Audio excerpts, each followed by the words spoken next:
welcome to my YouTube channel HR educational hub मरমৰ ছাত্ৰ ছাত্ৰীসকল আজি হৈ যোৱা তোমালোকৰ সায়েন্সৰ যেটো एग्जाम আছে সেই एग्जामত কেনেকুৱা ধৰণৰ প্ৰশ্ন আহিছে MCQ আৰু যিবোৰ লং কোৱেশ্চন আনসাৰ আছে সেইবোৰ আমি আলোচনা কৰিম তো মোৰ যেটো চেনেল আছে এই চেনেলৰ পৰা মোটামুটি 90% কমন পৰিছে বুলি ক'ব পাৰি তোমালোকে যি সকলে ভিডিওবোৰ চাইছা সেই সকলে গম পাবা কেনেকুৱাবোৰ মই দিছিলো তো সোৱা প্ৰথম যেটো প্ৰশ্ন আছে মই কেইটামান কাৰ্যকলাপৰ ওপৰত এটা ভিডিও বনাইছিলো সেই ভিডিওৰ পৰা এটো ডাইৰেক্টলি কমন পৰিছে যেটো দ্বি অপহৰণ বিক্ৰিয়াৰ ভিডিও হয় আৰু এটো তোমাৰ ৰাসায়নিক সমীকৰণটো দিছিলো তো ইয়াৰ শুদ্ধ উত্তৰটো হ'ব ডি নম্বৰটো 2 নম্বৰৰ প্ৰশ্নত কি কৈছে সোৱা তলৰ কোনটো ৰাসায়নিক বিক্ৰিয়া ঘটা নাই তে ৰাসায়নিক বিক্ৰিয়া কেতিয়া নঘটে যেতিয়া তোমাৰ কোনো এটা পদাৰ্থ পৰিৱৰ্তন হলে আকৌ আগৰ অৱস্থালৈ ঘূৰাই আনিব নোৱাৰি হেতু হৈছে ৰাসায়নিক পৰিৱৰ্তন আৰু যদি পৰিৱৰ্তন হোৱাৰ পিছত আকৌ যদি আগৰ অৱস্থালৈ ঘূৰাই আনিব পাৰি তেতিয়া হলে হেতুক আমি কি বুলি কও ভৌতিক পৰিৱৰ্তন অৰ্থাৎ এৰ শুদ্ধ উত্তৰটো হ'ব অপচন ডি নম্বৰ এৰ পিছৰ প্ৰশ্নটো সোৱা ৰাসায়নিক সমীকৰণ এটাই তলৰ কোনটো সূত্ৰ মানি চলে তো হতে ভৰৰ নিত্যতা সূত্ৰ যেটো আছে হেতু মানি চলে বা ভৰৰ ৰক্ষণশীলতাৰ সূত্ৰটো মানি চলে তো শুদ্ধ উত্তৰটো হ'ব এটোৰ বি নম্বৰ তাৰ পিছৰ প্ৰশ্নটো সোৱা তলৰ কোনটো গ্ৰানিন্দ্ৰিক সূচক গ্ৰানিন্দ্ৰিক যিবোৰ সূচক আছে তাৰ পিছত তোমাৰ প্ৰাকৃতিক সূচক আছে সাংশ্লেষিক সূচক আছে এইবোৰৰ ওপৰত মই বহুত ভিডিও বনাইছো তোমালোকে এটো চাই লবা তো এৰ শুদ্ধ উত্তৰটো হ'ব অপচন সি নম্বৰ এৰ পিছত সোৱা ধাতব অক্সাইডবোৰৰ যেটো প্ৰকৃতি ধাতব অক্সাইডবোৰৰ প্ৰকৃতি হৈছে ক্ষাৰকীয় আৰু যিবোৰ অক্সাইড আছে সেইবোৰৰ প্ৰকৃতি হৈছে এসিডীয় অৰ্থাৎ এৰ শুদ্ধ উত্তৰটো হ'ব অপচন বি নম্বৰ এৰ পিছত সোৱা হাইড্ৰোজেন কাৰ্বনেট সোডিয়াম হাইড্ৰোজেন কাৰ্বনেটক আমি কি বুলি কও বেকিং সোডা আৰু সোডিয়াম কাৰ্বনেটক আমি কি বুলি কও কাপুৰ দোৱা সোডা এৰ শুদ্ধ উত্তৰটো হ'ব অপচন বি নম্বৰ তাৰ পিছত সোৱা 7 নম্বৰ কোৱেশ্চন দন্তক্ষয়ৰ ক্ষেত্ৰত তলৰ কোনকেইটা উক্তি সত্য এতে সোৱা যদি pH ৰ মান 5.5 ৰ তলত হয় তেতিয়া হলে দন্তক্ষয়ৰ সূচনা হয় মই pH ৰ ওপৰত ডাইৰেক্টলি এটা ভিডিও বনাইছো তাতে কমপ্লিট কনসেপচন দিয়া আছে হেখিনিৰ পৰা আহিছে আৰু 2 নম্বৰ যেটো কথন দিছে সোৱা ফসফৰিক এসিডে pH ৰ মান কম কৰাৰ বাবে দন্তক্ষয় হয় এটো মিছা কথা কাৰণ আমাৰ মুখত কি উৎপন্ন হয় ল্যাকটিক এসিড উৎপন্ন হয় সেই কাৰণে আমাৰ দন্তক্ষয় হয় তো এৰ শুদ্ধ উত্তৰটো হ'ব option A number 1 is true but 2 is false তাৰ পিছৰ প্ৰশ্নটো সোৱা তলৰ কোনকেইটা আটাইতকৈ ঘাত সহনশীল ধাতু এটো মই কালি দিছো তোমালোকক এটো যেটো ধাতৰ ধাতু চেপ্টাৰৰ ৰিভিজন কৰিছিলো তেতিয়া এটো দি দিছিলো তো ইয়াৰ শুদ্ধ উত্তৰটো হ'ব অপচন সি সোণ তাৰ পিছৰ প্ৰশ্নটো সোৱা এ ধাতুয়ে বি কিয়াৰ পৰা অপহৰিত কৰিছে তো এটো তোমাৰ অপহৰণ বিক্ৰিয়া হয় তাৰ মানে কি এ ধাতুটো বেছি সক্ৰিয় বি ধাতুতকৈ তাৰ শুদ্ধ উত্তৰটো হ'ব অপচন এ তাৰ পিছৰ প্ৰশ্নটো সোৱা কোনটো ধাতুৰ সালফাইড আকৰিক হল চিনাবাৰ এটো মই এটো কালি দি দিছো এটো আহিছে ডাইৰেক্টলি আহিছে যদি তোমাৰ মাৰ্কিউৰি লগত যদি সালফাইড আহে তেতিয়া হলে হেতুক চিনাবাৰ বুলি কোৱা হয় যাৰ সংকেত হৈছে HGS তো ইয়াৰ শুদ্ধ উত্তৰটো হ'ব অপচন বি নম্বৰ মাৰ্কাৰী তাৰ পিছৰ প্ৰশ্নটো সোৱা এটো একেটা সালফাৰণত কেইটা সৰ্বাধিক পৰমাণু থাকিব পাৰে 8টা পৰমাণু থাকিব পাৰে যেটো তোমাৰ 8টা গঠন আছিল এটো তোমাৰ বলয়াকাৰ আকৃতিৰ হয় তাৰ পিছৰ প্ৰশ্ন সোৱা তিনিটা কাৰ্বন আৰু এলডিহাইড কাৰ্যকৰী মূলক থকা যৌগটোৰ নাম হল এতে এলডিহাইড বুলি কৈছে তো এলডিহাইড হলে লাষ্টত কি আহিব এল আহিব লাষ্টত এই কাৰ্যকৰী মূলকৰ ওপৰত মই আগতেও আলোচনা কৰিছো যিবোৰ তোমাৰ প্ৰি ফাইনাল এক্সামৰ যিবোৰ কোৱেশ্চন পেপাৰ আছে তাতে ধুনিয়াকৈ আলোচনা কৰা হৈছে এইবোৰ তাৰ শুদ্ধ উত্তৰটো ডি নম্বৰ হ'ব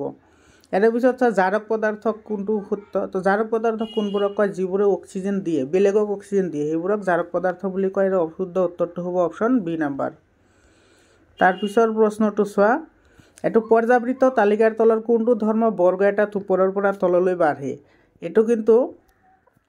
মই পৰ্যাবৃত্ত তালিকাৰ ওপৰত ডাইৰেক্টলি এটা ভিডিও বনাইছো হেতু ভিডিওৰ পৰা আহিছে তো সোৱা এতে বৰ্গ এটাৰ ওপৰৰ পৰা তললৈ গলে কি হয় ধাতৱীয় গুণটো বৃদ্ধি হয় আৰু কি হয় পাৰমাণৱিক ব্যাসাৰ্ধটো বৃদ্ধি হয় তাৰ শুদ্ধ উত্তৰটো হ'ব অপচন বি নম্বৰ তাৰ পিছৰ প্ৰশ্নটো সোৱা এটো এক্স ক্লোৰাইড সংকেতৰ ক্লোৰাইড গঠন কৰে যেটো উচ্চ গলনাঙ্কৰ এটা গোটা পদাৰ্থ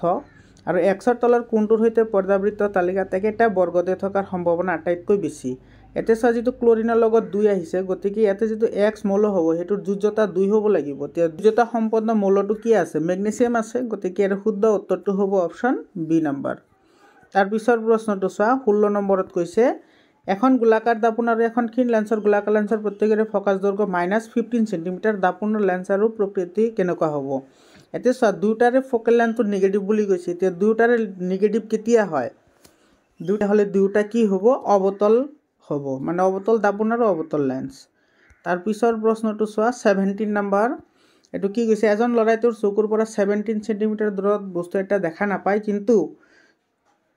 তেওঁৰ চকুৰ পৰা 40 সেন্টিমিটাৰতকৈ অধিক দূৰত্বত ৰাখিলে বস্তুবোৰ দেখা পায় তো আমি উদাহৰণি কেনেকৈ কৰিব পাৰিম এটো আমি কন্টাক্ট লেন্স ব্যৱহাৰ কৰি বা স্পৰ্শ লেন্স ব্যৱহাৰ কৰি তো শুদ্ধ উত্তৰটো হ'ব অপচন ডি নম্বৰ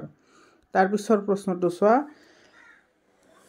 অবতল দাপোন এখনে গঠন কৰা প্ৰতিবিম্বটো অক্ষত থিয় আৰু লক্ষ্যবস্তুতকৈ ডাঙৰ পোৱা গ'ল লক্ষ্যবস্তুৰ অৱস্থান ক'ত হ'ব লাগিব ইয়াৰ শুদ্ধ উত্তৰটো হ'ব ডি নম্বৰ এটো মেৰু আৰু ফকাছৰ মাজত ৰাখিলে এটো হয় এটো ডি নম্বৰটো শুদ্ধ উত্তৰ তাৰ পিছৰ প্ৰশ্নটো চোৱা পৰিবাহী তাৰ এডালৰ ক্ষেত্ৰত কৰা পৰীক্ষা প্ৰয়োগ কৰা ভোল্টেজৰ লগত পৰিৱৰ্তনবোৰ ইয়াতে দিয়া আছে চোৱা ইয়াতে যিখন গ্ৰাফ দিয়া আছে ইফালে প্ৰবাহ গৈছে ইফালে ভোল্টেজ গৈছে এটো এনেকৈ বেকা হৈ আহিছে তাৰ মানে ইয়াৰে যেটো তোমাৰ ভোল্টেজ এটো চেঞ্জ হৈ আছে তো ভোল্টেজ চেঞ্জ হোৱাটো এটো কোনটো অপচনত আছে এটো কেৱল 2 নম্বৰত আছে চোৱা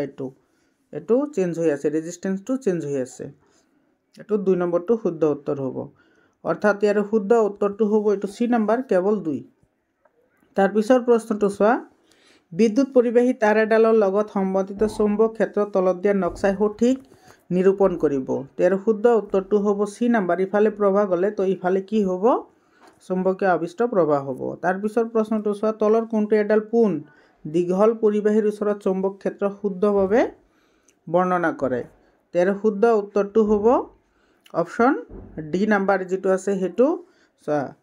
ক্ষেত্ৰখন তলৰ ফালৰ পৰা ওলোৱা কিছুমান পৰিধিমুখী ৰেখাৰে গঠিত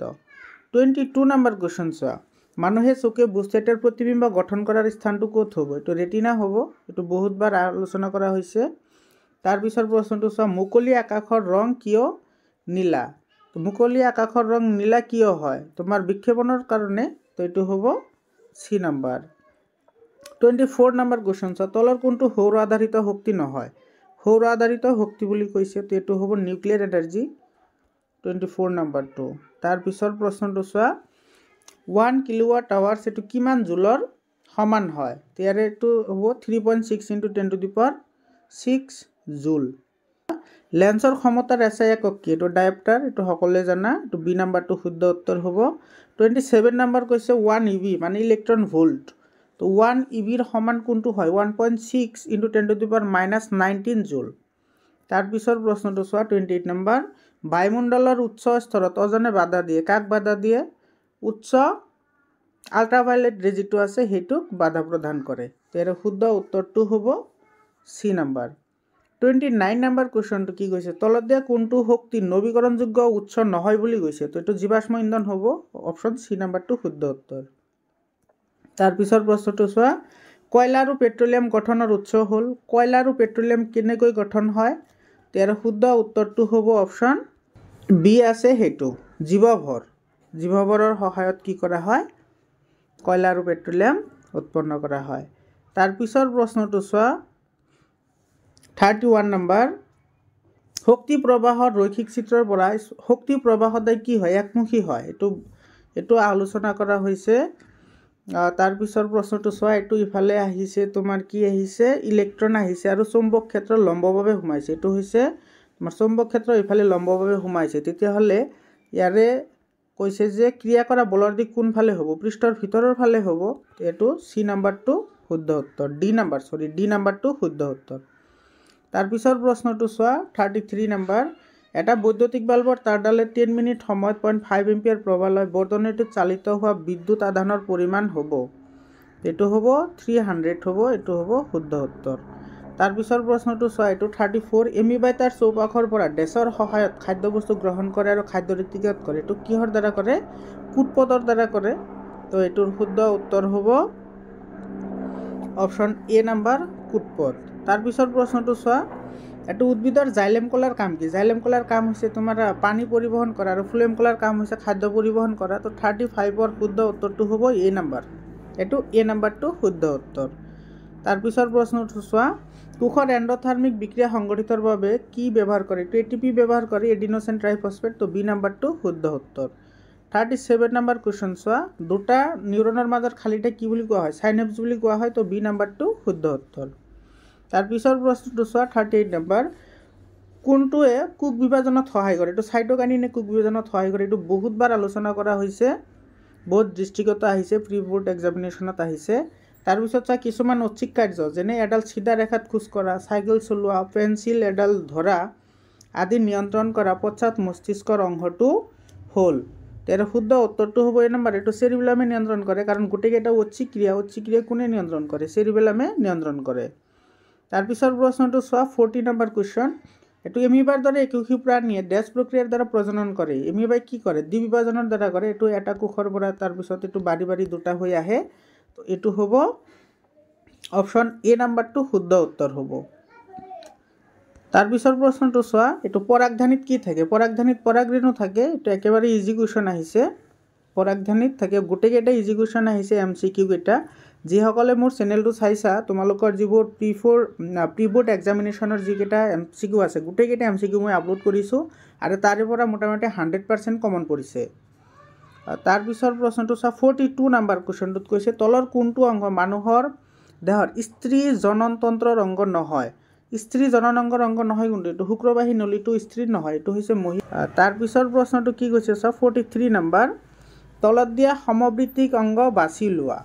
সমবৃত্তিক অংগ কি হ'ব বাদুলিৰ পাখি আৰু চৰাইৰ পাখি এটো হ'ব সমবৃত্তিক মানে কাম কি কৰে একে কৰে কিন্তু উৎপত্তি স্থল বেলেগ বেলেগ 44 নম্বৰ কোৱেশ্চন চাই তো প্ৰাকৃতিক নিৰ্বাচনটো কোনে ধাৰণা দিছিল বা সূত্ৰটো কোনে উপপাদন কৰিছিল এটো চাৰ্লছ ডাৰউইনে কৰিছিল তাৰ শুদ্ধ উত্তৰটো হ'ব অপচন এ নম্বৰ চাৰ্লছ ডাৰউইন তাৰ পিছৰ প্ৰশ্নটো চোৱা 45 নম্বৰ কোৱেশ্চন আৰু একেবাৰে শেষৰ প্ৰশ্ন এতে মেণ্ডেলৰ পৰীক্ষাত বেঙুনীয়া ফুলধাৰী ওখ গছৰ সৈতে বগা ফুলধাৰী এডাল চুটি মটৰমাহৰ গছৰ সংকৰণ ঘটাওতে আটাইবোৰ উৎপাদিত গছ বেঙুনীয়া ফুলধাৰী পোৱা গ'ল কিন্তু তাৰে আধা সংখ্যক মটৰমাহৰ গছ চাপৰ পোৱা গ'ল এই ফলাফলৰ আধাৰত কোনটো জিনীয় সংযুতি ওখ পত্ৰিক গছত আছে বুলি ধৰিব পৰা যায় তাৰ শুদ্ধ উত্তৰটো হ'ব অপচন সি নাম্বাৰ TTWW ইয়াৰ পিছত চা যিবোৰ তোমাৰ আছে লং কুৱেশ্চন আছে লং কুৱেশ্চন কেইটা ৰেডক্স বিক্ৰিয়া বা জাৰণ আৰু বিজাৰণ বিক্ৰিয়া আৰু তোমাৰ এই যিটো বিক্ৰিয়া আহিছে চোৱা এই বিক্ৰিয়াটো মই তোমালোকক যোৱাকালি কৈছিলোঁ সেই বিক্ৰিয়াটো আহিছে চূড়াপোন আৰু শিথিলিত চূণৰ ৰাসায়নিক সংকেত যেতিয়া মই তোমালোকক কাৰ্যকলাপবোৰ শিকাইছিলোঁ কাৰ্যকলাপৰ যিটো ভিডিঅ' বনাইছোঁ সেই ভিডিঅ'ত এইটো স্পষ্টকৈ কোৱা আছে তাৰপিছত এইটো চোৱা হাইড্ৰক্লৰিক এচিডৰ পানীৰ লগত বিক্ৰিয়া কৰিলে কেনেদৰে কৰা হয় এইটো বহুৰূপ বুলিলে কি বুজায় এইটো যোৱাকালি আলোচনা কৰিছোঁ কাৰ্বনৰ বহুৰূপবোৰৰ নাম কি এমালগাম কি এইটো যোৱাকালি আলোচনা কৰা হৈছে এমালগাম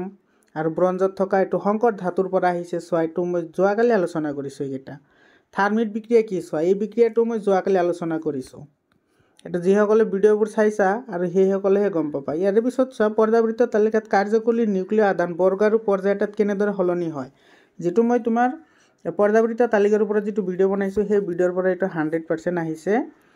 ইয়াৰ পিছত চা এইটো কুৱেশ্চনটো যেতিয়া মই অনুশীলনীৰ পৰা বা যেতিয়া লং কুৱেশ্চনটো দি দিছিলোঁ তেতিয়া এইবোৰ ঠিক কৰি দিছিলোঁ তোমালোকক